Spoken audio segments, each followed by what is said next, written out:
I've seen many years coming back and raising money and awareness for the cause. Andrea, would you like to tell us a little bit about your story? Everyone, please welcome Andrea.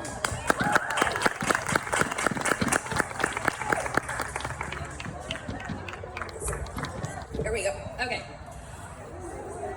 This is a story about Dungeons and Dragons and about fundraising, a little bit of both. The first time I fundraised for the Canadian Cancer Society, I was 12. My Pathfinder group sold daffodils outside the local IGA as our service project. At the time, I didn't know anyone who had cancer. Cancer was just the big, bad, evil guy in the books I read growing up. It was something that other people, old people, got but nobody really talked about. I remember thinking how these pretty yellow flowers looked sitting in their water buckets, just waiting to be chosen. I couldn't figure out how something so cheerful and delicate could fight this big bad. My senior year of high school, I joined our school's Mission Possible crew, a group that was dedicated to raising funds and awareness at the school level. We sold yellow ribbons and pins in the foyer at lunchtime and after school. Thanks to the club, I learned more about what cancer was, that it wasn't just old people who got it, but I definitely still felt like it happened to other people I didn't know. It was just still a story tale for me. And then cancer came home. As I was studying for my provincial exams and worrying about post-secondary, my dad was diagnosed with prostate cancer. My parents said it was serious and yet not serious in that way that parents do, that he'd only need surgery and recovery. Surgery happened in June, so you can be sure that I studied for my exams under his watchful and bored eye as he recovered at home. The next time I fundraised, I did it for my dad. I was in university and my dad's work was sponsoring the Father's Day Prostate Cancer Walk. Team For Pete's Sake came together and every step of that charity 5K walk had meaning because now I was fundraising for someone I loved. Cancer seemed like it could still be the big and scary monster, but a little less so. My dad was doing well. We were fundraising to ensure other dads didn't have to walk that path too.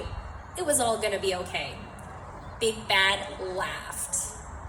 My senior year in university, Big Bad came home again. This time it was my mom, diagnosed with breast cancer. Her lumpectomy, the chemo, the radiation, her bravery, her pain, her courage, her will to fight back. Now the Big Bad felt real.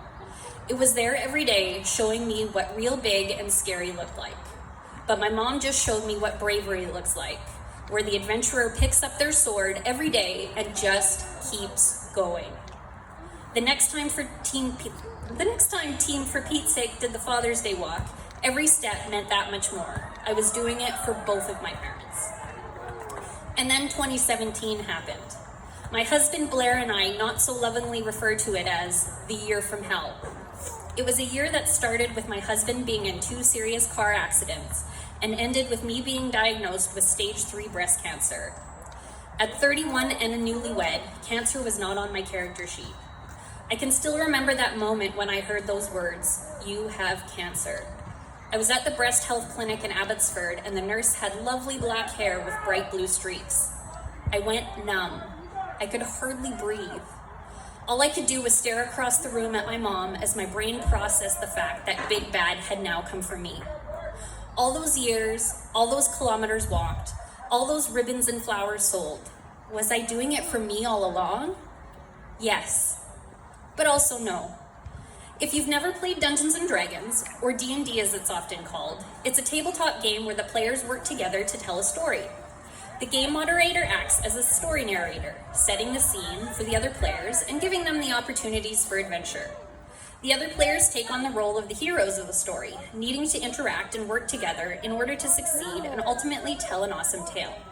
While I was undergoing cancer treatments, the game allowed me and my husband to connect with our friends on a regular basis. We were able to play online over Zoom when I was immunocompromised, and it allowed us to step away from real life for a bit as we wove tales of what our characters would do. One of the big elements of D&D is that when the big bad evil guy arrives, the adventurers rise up to fight back. The big bad had come for me, and like the characters we get to play in our favorite game, it was our turn to roll. Across that room in the breast health clinic, my mom looked at me and nodded.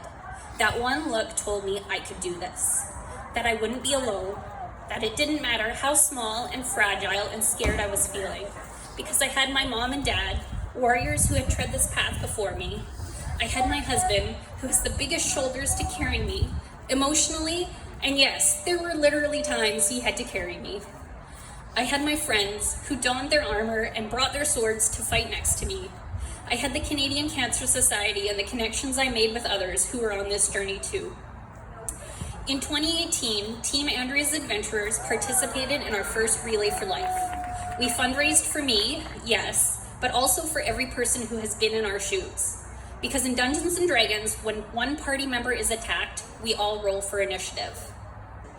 For a while, COVID-19 tried to be the scariest monster on the table. But just like the big bad evil guy in stories, cancer doesn't stop just because there's another monster around. Over the pandemic, Andrea's Adventurers Charity RPG Weekend launched online. 9 game moderators and 30+ players played 9 games of Dungeons & Dragons over 40 hours and 3 days. We raised $10,000 that weekend by telling stories together.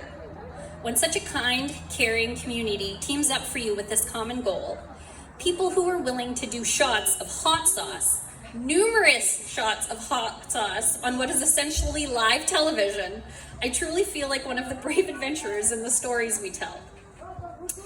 In 2021, my mom was diagnosed with cancer again. My mom continues to fight with a fierceness found in most prairie folks and wise warriors. She is the bravest, kindest, strongest, most loving person I know.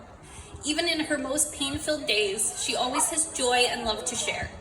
Those are the weapons she wields to tell Big Bad that it hasn't won yet.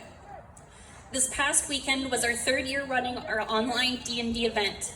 On Sunday, as I thanked all my volunteers, I cried happy, sad tears. I was reminded of those cheerful daffodils from my very first fundraiser. I finally understood why something so delicate could fight a big bad like cancer. Because it's a reminder that no matter how fragile I feel, I can be brave too. That with every flower, ribbon, and step, my adventuring party is with me, and that together we will win this fight against cancer. Today's for you, Mom.